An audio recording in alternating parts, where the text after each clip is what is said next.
Thank you for joining us for this sermon podcast from United Church on the Green, located in New Haven, Connecticut. No matter who you are or where you are on life's journey, you are invited and welcome. If you enjoy this podcast and would like to learn more about our open and affirming ministry at United Church on the Green, please visit our website at unitednewhaven.org. Thank you. The first reading is from the book of Deuteronomy, chapter 7, verses 1 through 4. When the Lord your God brings you into the land that you are about to enter and occupy, and he clears away many nations before you, the Hittites, the Girgashites, the Amorites, the Canaanites, the Perizzites, the Hivites, and the Jebusites, 7 nations mightier and more numerous than you. And when the Lord your God gives them over to you and you defeat them, then you must utterly destroy them. Make no covenant with them and show them no mercy.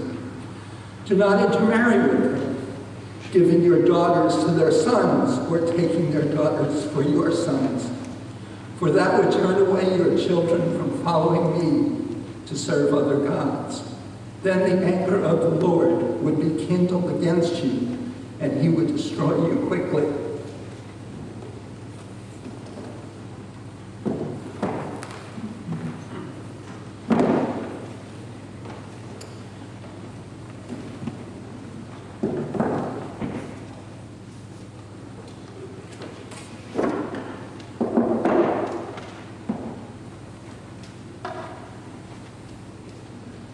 The second reading is from the Gospel according to Matthew, chapter 15, verses 21 to 28. Jesus left that place and went away to the district of Tyre and Sidon. Just then a Canaanite woman from that region came out and started shouting, "Have mercy on me, Lord, Son of David. My daughter is tormented by a demon." But he did not answer her at all, and his disciples came and urged him, saying, "Send her away, for she keeps shouting after us." He answered, "I was sent only to the lost sheep of the house of Israel." But she came and knelt before him, saying, "Lord, help me." He answered, "It is not fair to take children's food and throw it to the dogs." She said, "Yes, Lord, yet even the dogs eat the crumbs that fall from their master's table." Then Jesus answered her, "Woman, great is your faith. Let it be done for you as you wish." And her daughter was healed instantly. God is still speaking. Let us be attentive and listen. Buenos días. Muy bien. Good morning. Good morning. It is a joy and a privilege for me to be here with you all this morning and to bring you greetings from your hermanas y hermanos in Colombia, your sisters and brothers in Colombia. Thank you, Larry, for the reading of those 2 texts. I know they're not easy texts to read. It's been my pleasure to serve on your behalf for the last 12 years as a mission co-worker in the country of Colombia through Global Ministries, which is the shared ministry, the shared international ministry of the United Church of Christ and the Christian Church Disciples of Christ. Partnership is now the main way that we understand international mission at Global Ministries. We currently partner with nearly 300 churches and faith-based organizations in about 90 countries around the world. Partnership goes in both directions, and we receive partners in mission here in the United States, and we respond to requests from our partners and send mission co-workers such as myself to work with our partners at their request. We recognize that our partners around the world are the ones ones who best know their particular contexts and needs, and they can best guide us as to how to join in ministry together. In the case of Colombia, where I served, we have two partners, the Peace Commission of the Evangelical Council of Churches of Colombia and Justa Paz, which means just peace in Spanish, which is a peace and justice ministry of the Mennonite Church of Colombia. Now, Colombia has been living through a civil war for about the past 50 years. This internal armed conflict has claimed the lives of over 250,000 Colombians and has pushed more than 7 million Colombians into forced displacement. The Colombian government currently recognizes over 8 million victims of the war, out of a total population of about 47 million. So if you do the math, that's roughly 1 in every 6 Colombians who has directly suffered the impact of Colombia's war. And of course, churches are caught up in the midst of this violence, and peace and justice organizations such as Justa Paz are targeted for politically motivated attacks. Just last year, my colleagues and I at Justa Paz received a death threat for our work. Not long before I left Colombia this past June, I visited a church in the Cauca province in southwestern Colombia, where they pointed to a place in their roof that had been damaged when a guerrilla group had detonated a major bomb in their town, targeting the police, but killing 3 civilians and wounding 103 people in their small town. This context of violence and war is what our partners in Colombia, the Sedecal Peace Commission and Justa Paz, seek to address. How can churches be beacons of hope in the midst of despair? How can we call out for peace and mobilize for human rights, even in the midst of threats and violence? And of course, these concerns and these questions unite us, both in Colombia and in the United States, as we here in the U.S. also seek to speak and act prophetically on concerns such as gun violence, the opioid crisis, the ongoing legacy of white supremacy, climate change, or any other number of social concerns that may be heavy on your hearts today. I chose today's gospel text, Matthew 15:21 through 28, which you just heard, because I think it offers us some fascinating insights into how the early Christian movement and Jesus himself grappled with issues of conquest and violence, with othering, and with enemies. Biblical scholars date the book of Matthew to between 80 and 100 CE, making it some 20 years younger than the Gospel of Mark, which is believed to be the oldest of the Synoptic Gospels. It appears that Matthew had access to the Gospel of Mark and included and elaborated on numerous Markan passages and stories. This appears to be the case with today's text. And I believe that the changes and the additions that we find in Matthew's version help us to understand the particular message that Matthew wants to share with us about Jesus and about being a follower of the Jesus way. Those familiar with the story likely know it as the story of the Syrophoenician woman. That's how she's identified in Mark. Matthew, however, has chosen to identify her as a Canaanite woman. And this is particularly remarkable because the term Canaanite is found nowhere else in the entire New Testament. In Jesus' time, it was an outdated term, an anachronism, something like calling a contemporary Norwegian a Viking. Hence, it's likely that Matthew is trying to catch our attention here and indicate that he has something to say about this. The term Canaanite evokes Israel's violent conquest of Canaan, found both in Joshua and Judges. In other words, Matthew has something to say about what happened to Canaan and why it matters. Or perhaps Matthew has a very particular insight into what Jesus had to say about the conquest of Canaan.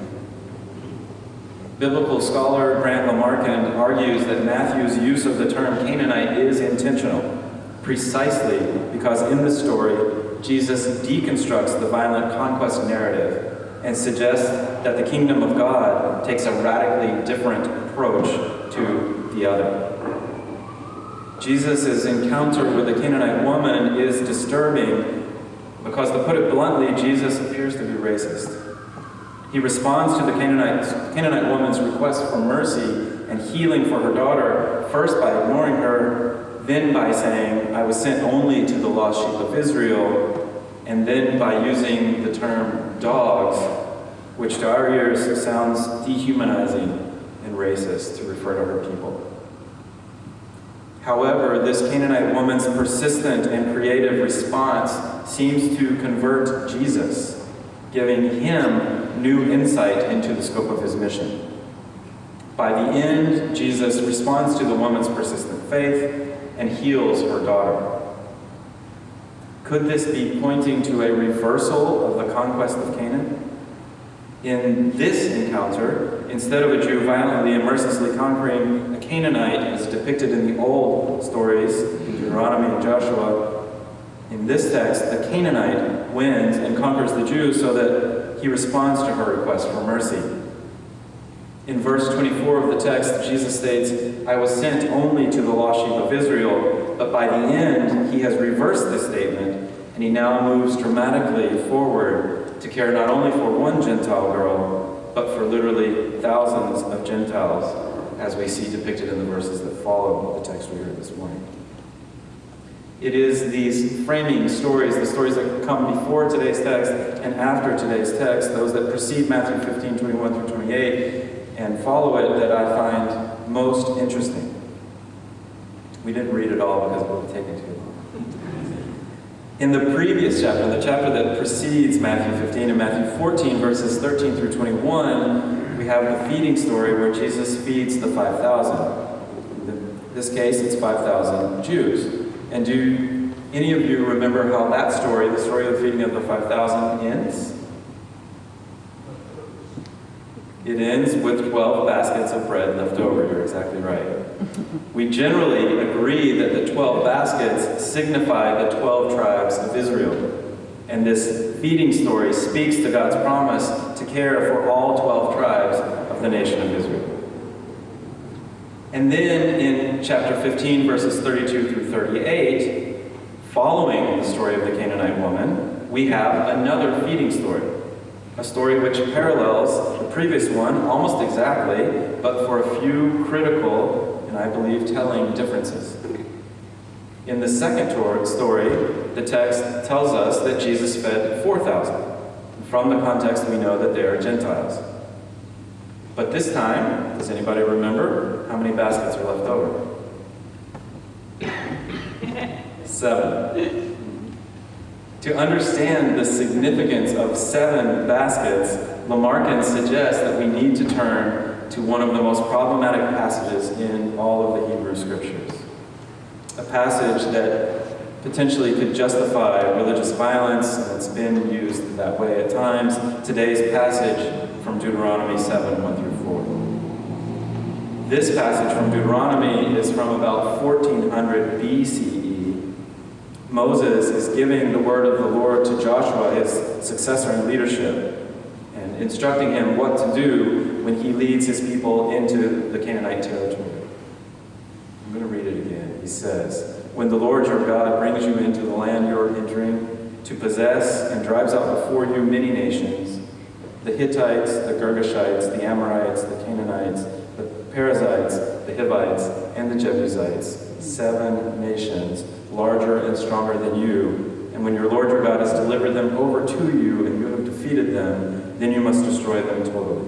Make no treaty with them, show them no mercy, do not intermarry with them, do not give your daughters to their sons, or take their daughters for your sons, for they will turn your sons away from following me to serve other gods." As I said before, this is a troubling text. It's the type of text that could be used to justify religious violence.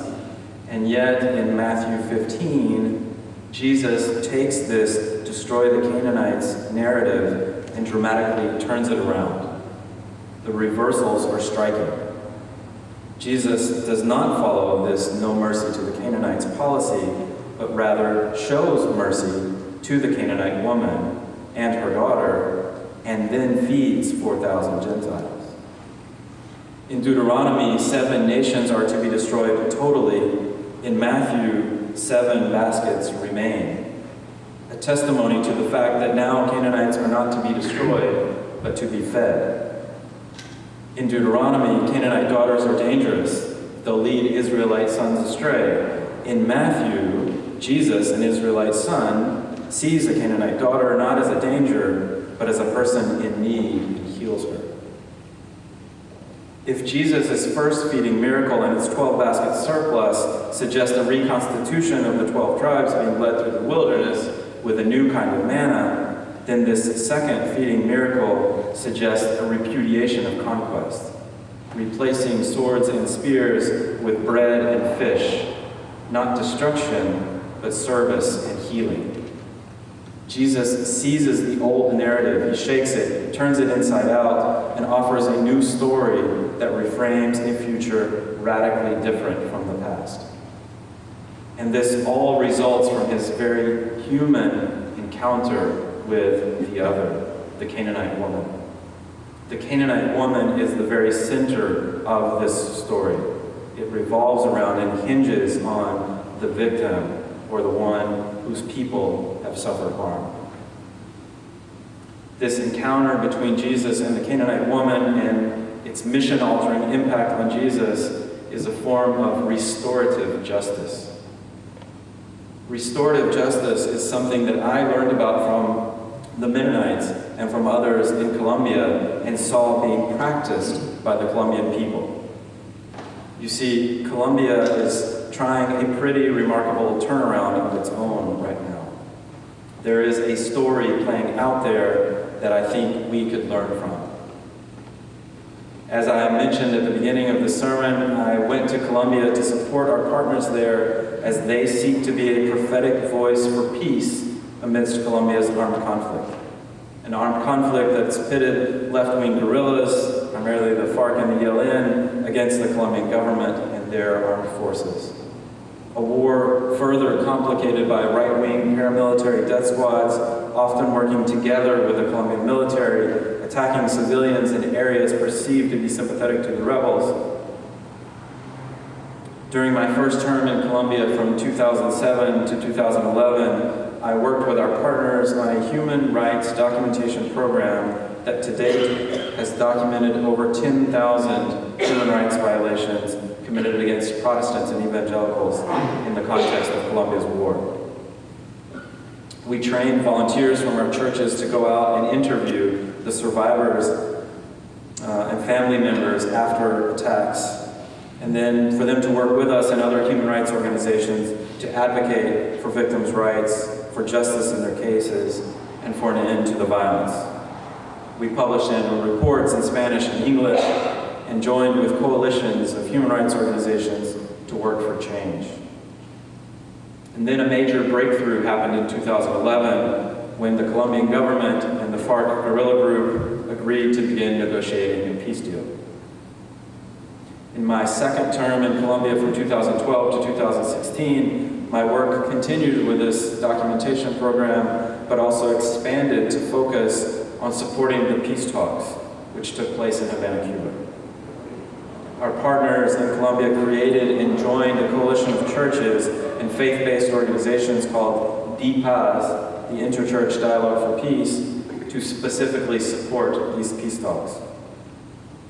As we continued to advocate for the victims of the violence of the war, we sent 2 copies of every human rights report we had published over 10 years to both sides of the negotiating table in Havana. During one visit to Havana, one of my colleagues was able to speak with the FARC rebels about a number of the cases we had documented in which they were implicated. And finally, in my third term in Colombia, which ran from 2016 through July of this year, I was asked to coordinate a new Peace Studies Center called Café Paz. And in October of that year, 2016, the FARC and the Colombian government agreed to the terms of their peace accord. It went through some revisions and was finally signed and became Colombian law in December of 2016. Let me tell you just a little bit about this peace accord that's currently being implemented in Colombia. This was the first ever peace accord negotiated under what's known as the Rome Statute. The Rome Statute created the International Criminal Court. So this means that this peace accord couldn't just let the two sides off the hook for war crimes. If it did that, the International Criminal Court could step in and try the war criminals in The Hague, as they've done before in other cases around the world. Thus, this was the first peace accord in the world to take seriously the rights of the victims or those who have suffered harm, in which both warring parties agreed to a transitional justice court that would try them both for war crimes. This was also the first peace accord in the world to include a chapter on gender concerns, looking at the very particular ways in which women and the LGBTQ community were affected by the war, and seeking to address those needs. All of this has not been lost on the international community, as this is also the peace accord that has generated the most unanimous favorable resolutions by the United Nations Security Council since the Security Council was created in 1945. And lastly, the Kroc Institute for Peace Studies at the University of Notre Dame, which has an entire project called the Peace Accords Matrix, which monitors over 50 peace accords around the world, has called Colombia's the most complete peace accord ever negotiated. In short, this peace accord is a pretty big deal. From 2012 to 2016, enemies sat down face to face in Havana, Cuba, and flipped the script, changed the narrative. And now, after the signing of the peace accord in 2016, Colombia is trying to turn things around. Starting in early 2017, the United Nations gathered more than 7,000 weapons from the FARC, and more than 12,000 FARC guerrilla soldiers began their process of disarmament, demobilization, and reintegration into civilian society. This DDR process, as it's known, took place at 26 camps where the FARC gathered their soldiers around Colombia, most in very rural, remote areas. Our documentation program continued to document human rights violations, but we also agreed to help monitor this demobilization process, understanding that it would face some serious challenges. And then through the Café Paz Peace Studies Center, we had the opportunity to design a series of workshops and trainings on restorative justice and offer them at 2 of the demobilization communities. We gathered former FARC guerrilla soldiers, civilian community leaders, and church leaders, many of whom had been victims of the war. We sat with them in circle and we talked about the central questions of restorative justice. What do those who have suffered harm, sometimes called victims or survivors, need to be restored and be able to move forward with renewed strength? After dealing with that question for a while, to also ask, what do those who have caused harm, sometimes called perpetrators, need to stop causing harm and to also turn their lives around and be restored from the harm that they too may have suffered and caused or participated in? And lastly, what do we all need as an entire community to be restored and to ensure that we may move forward together towards a community where no one suffers harm, towards a community where we can transform our conflicts from ones that lead us to violence to conflicts that call us to find creative solutions that meet everyone's needs. This is a little bit about what I've been up to in Colombia. And this is what my courageous colleagues continue to do in Colombia every day. I believe that this type of restorative encounter is what Matthew described and what Jesus engaged in with the Canaanite woman and in his ministry that followed that encounter. And I believe that this is something we need to engage in here in the U.S. as well. As part of the Connecticut Conference of the United Church of Christ, you are already in a partnership, in a relationship with our global ministries partners in Colombia, with Justa Paz and the Cercal Peace Commission. And this is a partnership that dates back to the early 2000s. One of the coordinators of that partnership, Charlie Pillsbury, is with us today. As you engage with this partnership, my colleagues in Colombia will be eager to share with you their experience in conflict transformation, in peace building, and restorative justice. So in closing, I just want to thank you for enabling me to be a part of this work through your gifts to global ministries, through your support for wider church ministries. And I pray that you may be blessed as I have been blessed through your engagement with our brothers and sisters in Colombia and their marvelous work for peace in this world. Thank you. Que Dios los bendiga. May God bless you. May it be so. Amen.